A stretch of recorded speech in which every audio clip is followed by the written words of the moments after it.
১৭ই শ্রাবণ যখনই বাবার মাথায় জল অর্পণ করবেন, বাবার জন্ম মাসে জন্মদিনে অবশ্যই করে কিন্তু বাবাকে খুশি করার জন্য বা সন্তুষ্ট করার জন্য বাবার মন তো অবশ্যই করে কিন্তু বাবার মাথায় জল অর্পণ করার সময় এই জাগ্রত মন্ত্রটি উচ্চারণ করবেন, তারপরেই কিন্তু বাবার মাথায় জল অর্পণ করবেন।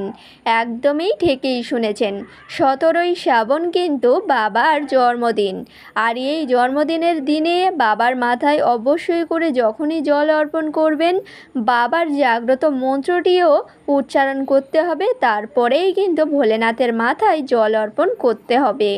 এই জন্য আগামীকাল ১৭ই শ্রাবণ বাবার জন্মদিনের দিনে বাবার মাথায় জল অর্পণ করবেন, কিন্তু তার আগে কিন্তু এই মন্ত্রটি উচ্চারণ করতে হবে, তারপরেই কিন্তু বাবার মাথায় জল অর্পণ করতে হবে।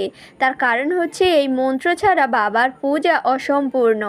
এই জন্য এই মন্ত্রসহ বাবার মাথায় জল অর্পণ করবেন আগামীকাল, অর্থাৎ ১৭ই শ্রাবণ বাবার মাথায় জল ঢালবেন এবং এই মন্ত্রটি অবশ্যই করে উচ্চারণ করবেন। তো বেশি দেরি না করে প্রথমেই বলি, কিন্তু আগামীকাল ১৭ই শ্রাবণ কিন্তু বাবার মাথায় যখনই জল অর্পণ করবেন, এই মন্ত্রটি অবশ্যই করে উচ্চারণ করবেন ৩ বার, তারপরেই কিন্তু বাবার মাথায় জল ঢালবেন। আর সর্বপ্রথম বলি বন্ধুরা, এই দিনে অবশ্যই করে বেলপত্র, বাবার প্রিয় ফুল ও ফল, যেমন প্রিয় ফুল হচ্ছে ধুতরা ফুল, আকন্দ ফুল এবং প্রিয় ফল হচ্ছে বেল, এই ফলগুলি আপনারা দিতে পারেন এবং এই ফুলগুলি আপনারা দিতে পারেন। এবং তার সাথে সাথে গঙ্গা জল, ডাবের জল, এই জলগুলি দিয়েই কিন্তু বাবাকে স্নান করাবেন এবং আপনাদের সকল মনস্কামনাই জানাবেন।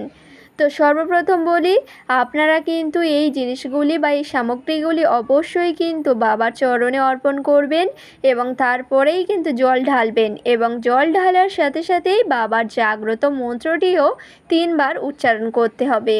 আর সেটি হচ্ছে ওম নমঃ শিবায়, ওম নমঃ শিবায়, ওম নমঃ শিবায়। এই মন্ত্রটি কিন্তু ৩ বার উচ্চারণ করবেন, তারপরেই কিন্তু বাবার মাথায় জল অর্পণ করবেন।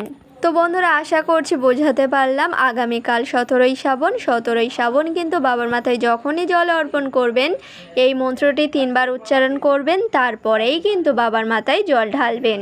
তো বন্ধুরা, ভিডিওটি ভালো লাগলে লাইক করবেন, শেয়ার করবেন, কমেন্টে লিখে যাবেন হর হর মহাদেব এবং আমার চ্যানেলে নতুন হলে অবশ্যই চ্যানেলটিকে সাবস্ক্রাইব করে পাশে থাকবেন।